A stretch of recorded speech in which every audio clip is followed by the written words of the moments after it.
mata kuliahnya K3 dan Standar Nasional Indonesia atau SNI.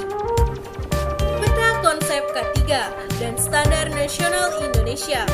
Pengertian K3 secara filosofis dan keilmuan. Fungsi K3, tujuan K3, Undang-Undang K3, jenis bahaya menurut Suharman Ramli. Contoh tanda-tanda K3. Adapun pengertian K3, keselamatan dan kesehatan kerja secara filosofis. Apa yang dimaksud K3 dan SNI? Keselamatan dan kesehatan kerja atau K3 adalah suatu pemikiran dan upaya untuk menjamin keutuhan dan kesempurnaan jasmani maupun rohani tenaga kerja, khususnya manusia pada umumnya, serta hasil karya dan budaya menuju masyarakat adil dan makmur. Keselamatan dan kesehatan kerja secara keilmuan.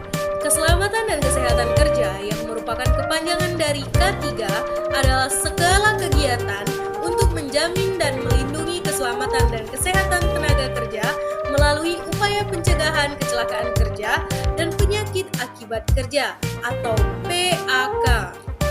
Fungsi K3 sebagai pedoman untuk mengidentifikasi, menilai risiko dan bahaya untuk keselamatan dan kesehatan di lingkungan kerja, membantu memberikan saran tentang perencanaan, proses pengorganisasian, desain tempat kerja dan implementasi pekerjaan, sebagai pedoman dalam memantau kesehatan dan keselamatan pekerja di lingkungan kerja, sebagai pedoman dalam menciptakan desain, metode, prosedur, dan program pengendalian bahaya, sebagai referensi dalam mengukur efektivitas langkah-langkah pengendalian bahaya dan program pengendalian bahaya.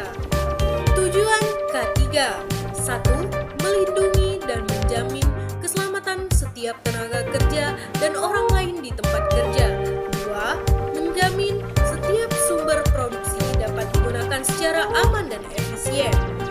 3. Meningkatkan kesejahteraan dan produktivitas nasional. Undang-Undang tentang K3.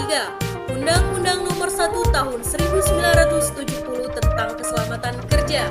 Undang-Undang Republik Indonesia Nomor 13 Tahun 2003 tentang Ketenagakerjaan.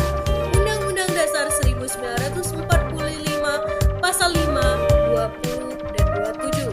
Undang-Undang Nomor 23 Tahun 1992 tentang Kesehatan.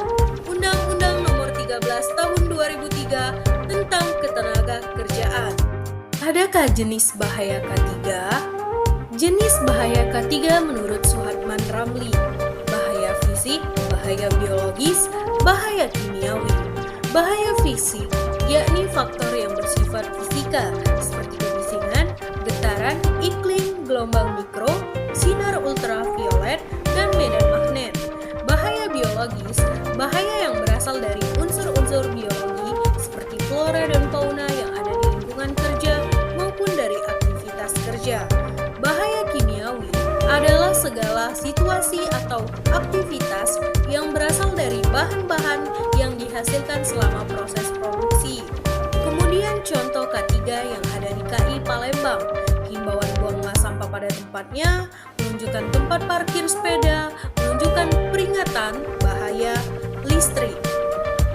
Adapun lagi contoh larangan menangkap ikan di KI, larangan memasang atribut, dan lain-lain. Adapun lagi larangan yaitu dilarang berhenti, dilarang masuk penumpang sepeda motor dan mobil, dilarang masuk. Kemudian perintah memilih memasuki salah satu jalur yang ditunjuk, menunjuk jalur khusus sepeda. Contoh lagi yaitu penunjuk arah jalan jantung sehat di KI. Adapun lagi larangan di KI yang pertama, dilarang minum dengan menggunakan botol gelas dengan air KASM.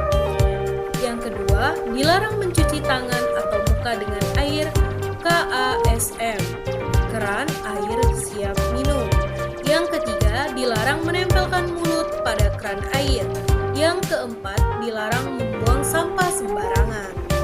Terima kasih, semoga bermanfaat video tentang K3 dan Standar Nasional Indonesia. Wassalamualaikum warahmatullahi wabarakatuh.